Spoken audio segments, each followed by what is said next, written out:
Hello, class. I wanted to give you a little short lecture on informative speaking. As you know, this unit lesson is the major speech assignment for the informative speech. And I want to go over chapter 16 with you. And hopefully, you'll be watching this screen recording and you'll get a little bit more information. Now, this is on your student resources, this PowerPoint. I just kind of did a little bit of an update, but it's the same information, and I just wanted to go over it with you today. So, what is informative speaking? It is speaking with the intent to teach the audience something new or increase their knowledge on a topic. Those are the goals. Your intent is to teach the audience something new or increase their knowledge on a topic. Goals of informative speaking is speak to enhance understanding. When speaking to enhance understanding, you must first make sure that you're using words that your listeners will interpret in the same way as you do. You're speaking to maintain interest. You want the audience to be interested in the topic that you're presenting. If audience members feel they will benefit from your speech, then your speech will be interesting for them. Audiences listen to what affects them, adds to their knowledge, satisfies their curiosity, and entertains them. So these are the goals of informative speaking. Be aware of that as you are deciding what topic you're going to present. Again, this is very important. The goals of informative speaking: respecting your audience's opinions, their background and experiences. Be objective, and we're going to talk a little bit more about that later on. Focus on informing. You're informing your audience, and always be ethical. Presenting the truth, facts, the research that you have done, or you will be doing, they're accurate and they're reputable sources. So meeting the audience's attention, informational needs. This is what you need to be thinking about. What does the audience already know about your topic? Okay, think about that. Make the topic relevant to every audience member by pointing out the usefulness of the information. You need to be aware, make sure that what you are presenting to the audience, it is relatable to them. Decide on a way to approach the topic to build the interests of the audience. Again, you need to keep the audience in mind.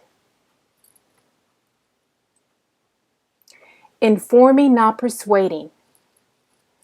Informative speech is intended to be objective, presenting facts and information. It's free of influence from the speaker's personal thoughts or opinions. So you're just presenting facts, you're presenting the information to them, to the audience. You're not speaking your own personal views on the topic. Keep that in mind. Persuasive speeches are subjective. It presents facts and information from a particular point of view and serves to change attitudes and or behavior. So that's the difference there. Later on in unit lesson 3, you'll be working on your persuasive speech. But for this assignment, for this unit lesson 2, it is the informative. Think about these things when you are working on your topic, researching, speaking appropriately and ethically. Choose appropriate topics for discussion. Provide relevant and reliable information that is respectful for the audience and the subject. And make sure you orally cite all your sources and provide references. If you do not give credit to the sources, that is plagiarism. So make sure that you are required to use at least 3 sources. They must be reputable. Please do not use Wikipedia, but you could use other internet sites that are reputable. But just make sure that you cite those sources and you give credit to those sources as you present. So, topics you want to know more about. Your speech can be a learning experience for yourself and your audience. Don't be afraid to challenge yourself. You know, there are some topics that you may not be aware of, and maybe you want to learn about them. So that's one way of challenging yourself as you do research. You're learning, you're also being able to learn more new things about certain topics, like I said, that you were unaware of. And you're also giving that information to the audience. So don't be afraid, like I said, to challenge yourself.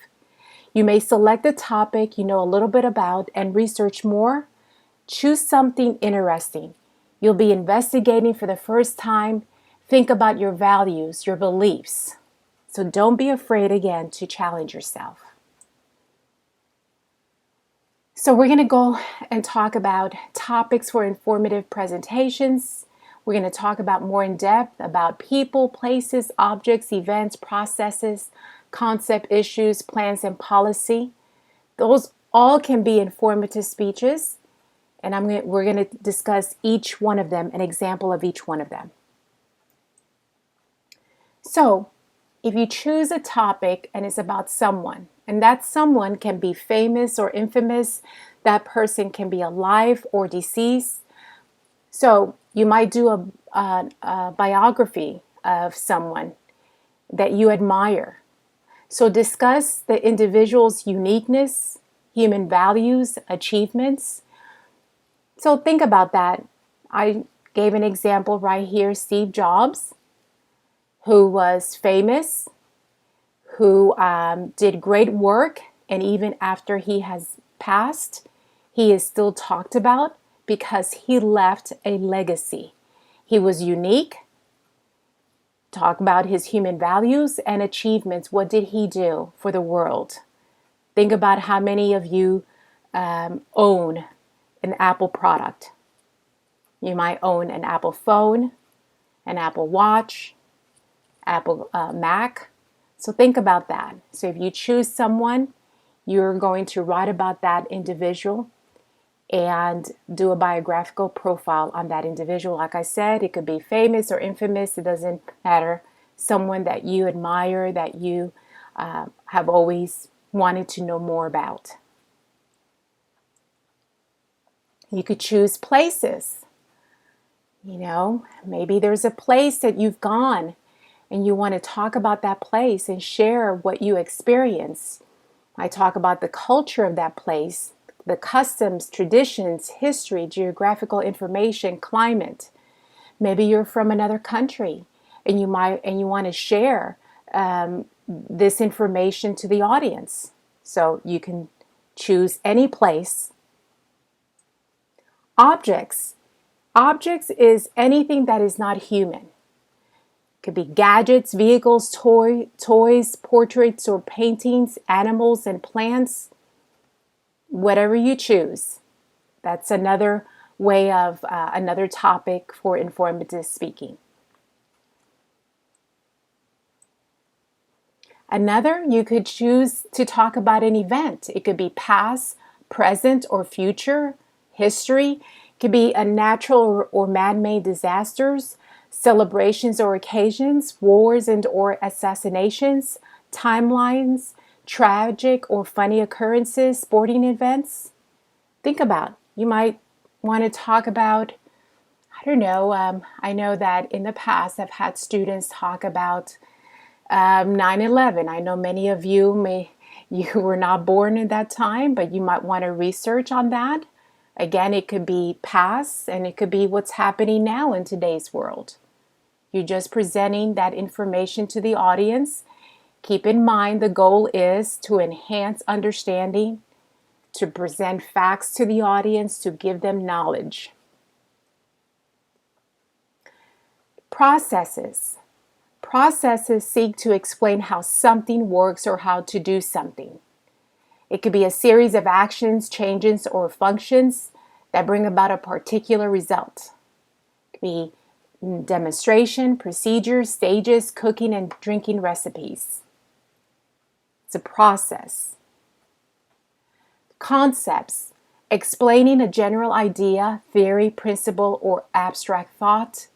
You could explain the Big Bang Theory. This is just an example. Gravity, principles of probability, cloning or stem cell research, value system, a particular religion. But remember, you're simply educating your audience, not persuading them to adopt them. You're not persuading them to adopt these value system or this particular religion that if you wanted to present. So this is an example of concepts. Issues.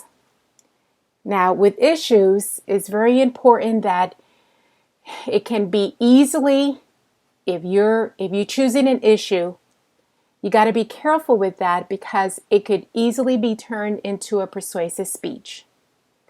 So what is an issue? A problem or matter that people hope to resolve. You would provide an overview or report of problems in order to increase understanding and awareness. So right here, I have an example. What is DACA? It stands for Deferred Action Children Arrival. If you choose an issue, all you're doing is you're telling the audience what's it all about, what's the current policy they have for that issue, and what other future policies or other information, future information for that specific issue. Whether you disagree or not, you do not provide that information about, oh, I disagree on this issue. No, you're leaving that out because this is an informative speech and you're presenting knowledge. You're not putting your own views about that certain issue. Plans and policies. These help an audience understand the important dimensions of potential courses of action. Lay out the facts of what is planned or what policy is being implemented. So I gave an example here, as you see, recycling program. Many of you, just like I do, we live in a city. What is the recycling program you have in your city? What are the things that they are doing? You know, again, you're just providing knowledge, you're providing information to the audience for them to understand the important dimensions of potential courses of action. So make sure this is also can turn into persuasive. Just remember, if you choose an issue or plans and policies and you feel like, you know what, it will be very difficult for me to leave my views out, then you might want to save that topic for your persuasive speech. So how are you going to convey the information as you're presenting? How are you going to explain to the audience this information that you're presenting, whatever topic you choose? So there are 4 major approaches to conveying information. It involves description, demonstration, definition, and explanation. This helps develop the most effective way you're going to share information with your audience. So let's talk about description. As you're presenting your information to the audience, be descriptive. Present a mental picture for the audience. It allows the speaker to portray places, events, persons, objects, or processes clearly and vividly. So for example, if you were to choose a place for your informative speech and you're talking about the scenery, what you saw, but your audience have never been there. So use words that are descriptive, that gives them a mental picture, the same picture that since they have not seen it, but you have. But if you give them vivid words, they will see that picture just like you did, but you saw it in person and they didn't, because you used those words, those vivid imagery words, to help them visualize what you are describing. With description, the fragrances. So if you're trying to describe as you went to this place and how you walked in a bakery, and the aroma, the smell, you described it, the noises, the physical appearance, how something feels, your palate, buds. How many of you like to watch the Food Network, and how these professional chefs, and they're cooking, and you're watching them cook, and you see the steam from the TV, and you're wondering, how does it smell? They describe the smell to you. They describe the taste in vivid form. So that's what you're going to be doing in as far as conveying the information. Demonstration. This is another way, is show me how to do it. It serves to help your listeners understand how something works. Use explanation, narrative, and physical demonstration. It answers how questions. So if you're wanting to demonstrate how to do a Heimlich maneuver or CPR, you would demonstrate that. You show the audience on how it works, and also in the process of showing them how it works, you're also sharing narrative, like a storyline. We continue with demonstration. With demonstration, and I believe on chapter, 13 or 14, you learned about different patterns that you could use in a informative speech. Usually, if you choose a topic that you have to demonstrate, usually you use a chronological pattern, which is a timeline. Practice to perform it smoothly.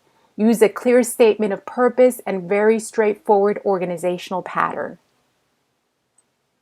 Definitional speeches. As you present, there might be words that you need to describe. You need to tell your audience the definition. So definitional speeches provide answers to what questions. When you define something, you identify its essential qualities and meaning. Operational definition is, it defines something by explaining what it is or what it does. So right here, and I think the book also gives this an example. Salsa is a condiment, mostly used as a dipping sauce. So it tells you what it is or what it does. A computer, what does it do? So those are examples of operational definition. Definition by negation. Define something by explaining what it is not or what it doesn't do. So for example, salsa is not the same as a taco or picante sauce. So again, it defines something by explaining what it is not or what it doesn't do. Again, this allows the audience not to get confused. Another way to convey your information is definition by example. Years ago, not many people were on a vegan diet. They didn't know what it was. And now a lot of people know the vegan diet. So definition by example is clearly reference what it means, providing concrete examples of what something is. Definition by synonym. Define something by using words that closely mean the same thing. Again, this allows the audience a greater understanding. It refers to things that are similar. So for example, right here, I have vegan. Another word for vegan is herbivore. It's synonym. These are synonyms right here, that words that are closely meaning the same thing. Again, it provides greater understanding. Definition by etymology. It is the Latin origin. I gave an example here. This is something that we use by using the origin of a word or phrase. Carpe diem. So this is Latin, and carpe means second person, singular present tense of carpo, pick or pluck, means to enjoy, seize the day, make use of it. So this is Latin. And sometimes you might, give that. You might give information that you choose a word and it's unfamiliar to the audience, and you get the origin of the word. Okay, this is the quasi-scientific explanation. This is mostly used scientific terms in the medical community. Let's say you go to your doctor's office, and many times when I've gone to my doctor's office, they always have a model of something. And this helps the patient see that model and get a better understanding of what the doctor's trying to explain. So right here, I gave you an example. This is your DNA. What is DNA? What does it look like? Explaining the big picture. So it provides a model or picture of the key dimensions of some phenomenon for a particular audience. So this is challenging intuition, contrary to what intuition tells us. So usually we use transformative explanations. They're designed to help speakers transform theories about phenomenon into more accepted notions. When the flu vaccine came out, how many were readily saying, okay, I want that vaccine? Because of course that information was told to the people. This is a dead virus. If we vaccinate the patient, then that individual might not get the flu. And if they do get the flu, it might not be as pronounced if they did not have the vaccine. So again, we're familiar with this now, but when it first came out, it was like, oh, it's going to put a virus in me and that virus is going to help me. Now we know about that it does help individuals. Guidelines for informative speeches. Remember, create information hunger. Arouse people's curiosity. Work your topic. Make it easy. Don't make it difficult. Use simple terms. Create a hunger that the audience is wanting to listen to you. Do you want to listen to yourself? So, as you know, for this assignment, you would record your speech, whether you have somebody recording for you or you have this nice setup that, whether it's your phone or whatever device you're using to record. Make sure that after you finish that recording that you watch your video. Did you create information hunger? Were you aroused were you curious about that topic? Did you work your topic? Did you make it easy? Was it relatable? Think about that. Watch that video after you record and see if you have those guidelines. Let's talk about it a little bit more in depth. One of my favorite shows is Frasier. And as you know, he plays a character on the Frasier show. He's a therapist. And, yes, he is a psychologist who people phone in to share their problems, and he solves their problem within a few minutes, gives them advice, gives them counsel. And every time the phone rings or his producer transfers the calls to him, he says, I'm listening. Get your audience to listen. Get your audience to be excited. Give them an appetite or thirst for your subject matter. Spark an interest in that topic. Think about that. Remember, it's not about you, it's about your audience. Think about your audience. What topic you're going to use. The research that you've done, is it interesting? Is it reputable? Have you created an interest for your audience to listen to you throughout your 4 to 6 minutes that you're going to be talking? Arouse people's curiosity. Draw your listeners into the subject by connecting your listeners' personal experience to the topic. Make your topic relevant to the listener's needs. If it's relevant to your audience, they're going to listen to you.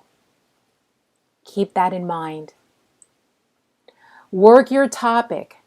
If your topic seems somehow disconnected from your audience, then it is your job to find how it is relevant to your listeners. Many of you work. You have staff meetings on a weekly basis. Maybe your company that you work for has a new software that they're wanting the workers to work on. And in a meeting, maybe your boss tells you, I've chosen you to present this topic on this software that we're going to implement in our department. And how are you going to work that topic in, that new software? How appealing is that? So you might want to think about, well, this software is going to help your job, your colleague's job, a lot easier. They're going to be able to work more efficiently. Again, it is your job as a speaker to find how it is relatable to your listeners. Work your topic. Unless you present a clear benefit that people can derive from listening to you, you will not get or keep their attention. So keep that in mind. You've got to make it relatable. Make it easy. Choose a clear pattern of organization. And like I said, I believe chapters 13 or 14 talks about the organizational pattern. It gave a couple of patterns that you could use for your informative speech. Some of them were a topical pattern, chronological pattern. There was a narrative pattern, cause and effect pattern, but usually the cause and effect pattern and the problem solution, I believe, is more of a persuasive speech. So, and you might have a combination. You could have a combination of chronological, topical pattern. But the ones that I see the most, the pattern that is used the most is topical pattern. Usually for chronological, if you're wanting to share a recipe that has been in your family for decades, you can choose to talk about that. And that would probably be a chronological pattern. It involves a recipe. Or like I said, I had a student many semesters ago who did a spatial pattern. And how they did a spatial pattern, that's about space, about proximity, geographical location. And that individual, that student, talked about the different places families can visit that are family-friendly places. They really didn't say, this is where you should go. They just talked about the place, what is known for, the best time to go, the climate, where it was, the geographical information about that place. And so be creative. There's many topics out there. So choose a clear pattern of organization, emphasize important points, and don't overwhelm your audience. As I said, for this speech, I want 3 main points and at least 2 sub-points for each main point. No more than 3 main points, because we do not want to overwhelm your audience, and this assignment is 4 to 6 minutes time frame. So make sure you stay within that time frame. Do not speak less than 4 minutes, and do not speak no more than 6 minutes. We're going to continue with organizational pattern. Choose a clear organization and pattern. Produce a sense of order to your speech. Allow your audience to make sense out of what you're saying. Your pattern will depend on your topic.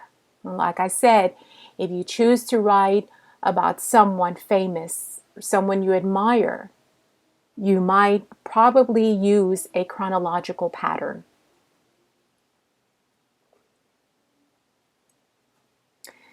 What are your 3 important points that you're going to be talking about?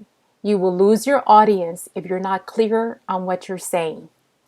Emphasize important points. Please use transitional words.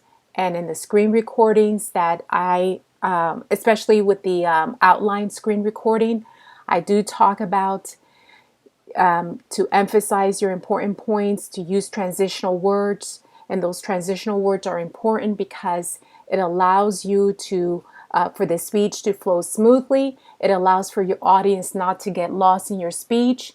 And it allows the audience to know what main point you're talking about now and what you have been talking about before. You do not want your audience looking like this, confused. Don't overwhelm your audience. Too many points can make a speech pointless. Just 3 main points. An overabundance of information can make your speech hard to follow. So please stay within that 3 main points, and that's it. Build on prior knowledge. Relate old ideas to new ones. I have right here this picture of if you wanted to talk about the evolution of cell phone. Then go back and give us some history of what the first cell phone looks like. As you see, the first cell phone is pretty bulky, huge, heavy, and look at these cell phones now. People are more open to new ideas when they understand how they relate them to familiar ideas. Define your terms. Don't complicate. It's important to use terms in a way that all parties understand if communication is to be competent.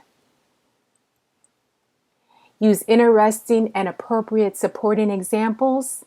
Again, your subpoints are your supporting example. So like I said, and I'm going to go over this again, 3 main points and at least 2 subpoints for each main point. So that is where you're going to use appropriate, interesting supporting example.